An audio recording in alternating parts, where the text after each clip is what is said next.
સુરતના 90 વર્ષીય વૃદ્ધને digital arrest કરનાર માસ્ટરમાઇન્ડને ઝડપી પાડવામાં આવ્યો છે। સુરત પોલીસને સફળતા મળી છે। સાયબર સેલને આ મોટી સફળતા મળી। પાર્થ ગોયાની આખી ગેંગ આફ્રિકાના કંબોડિયાથી ઓપરેટ કરી કોલ સેન્ટર ચલાવતો હતો। સુરતના 90 વર્ષીય વૃદ્ધ સિનિયર સિટીઝનને અઢી અઠવાડિયા સુધી ડિજિટલ અરેસ્ટ કરી રાખવામાં આવ્યા। આ દરમિયાન તેઓના ઘરની બહારના સંપર્ક તોડી તેમના નામે પર્સનલ લોન સહિત વિવિધ પેમેન્ટ પ્લેટફોર્મ મારફતે 1.15 કરોડ રૂપિયા કાઢી લેવાયા હતા। આ મામલે સુરત સાયબર ક્રાઇમ પોલીસ મથકમાં ગુનો નોંધાતા જ અનેક આરોપીઓને ઝડપી પાડવામાં આવ્યા હતા, પરંતુ મુખ્ય સૂત્રધાર પાર્થ ગોયાણી કે જે ભાગી છૂટ્યો હતો।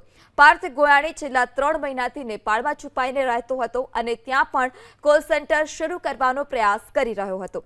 તાજેતરમાં તે નેપાળથી લખનૌ આવ્યા બાદ કંબોડિયા જઈ રહ્યો હતો।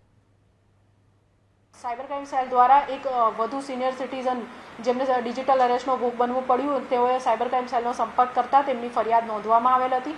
આ સિનિયર સિટીઝન સાથે તેમનો આધાર કાર્ડ અને એમનું જે બેંક એકાઉન્ટ વગેરે છે એ ક્રિમિનલ એક્ટિવિટીઝમાં વપરાયું છે એવી રીતના એમને જણાવીને પોલીસનો વેશ ધારણ કરી સીબીઆઈના ઓફિસર બનીને સાયબર ક્રિમિનલ્સે તેમને ડિજિટલી અરેસ્ટ કર્યા હતા અને તેમની સમાજમાં ઇજ્જત બચાવ અને પોલીસ કાર્યવાહીથી બચવા માટેને એકાઉન્ટના વેરિફિકેશન કે બીજા કોઈ ખોટા કામમાં એકાઉન્ટ વપરાતું નથી એ બધા અલગ બહાના હેઠળ ચકાસણીના નામે 22 લાખ રૂપિયા જેટલી રકમ અલગ એકાઉન્ટોમાં ટ્રાન્સફર કરાવીને એને ફરિયાદીને ડિજિટલ અરેસ્ટ કરવામાં આવેલ હતા। અમદાવાદ ખાતેથી કુણાલસિંહ માનસિંહ સિસોદિયા જેઓના એકાઉન્ટમાં આ 22 લાખ પૈકી 10 લાખ રૂપિયા જેટલી મોટી રકમ આવેલ હતી તેઓને તપાસ કર્યા બાદ આજરોજ અરેસ્ટ કરવામાં આવ્યા છે।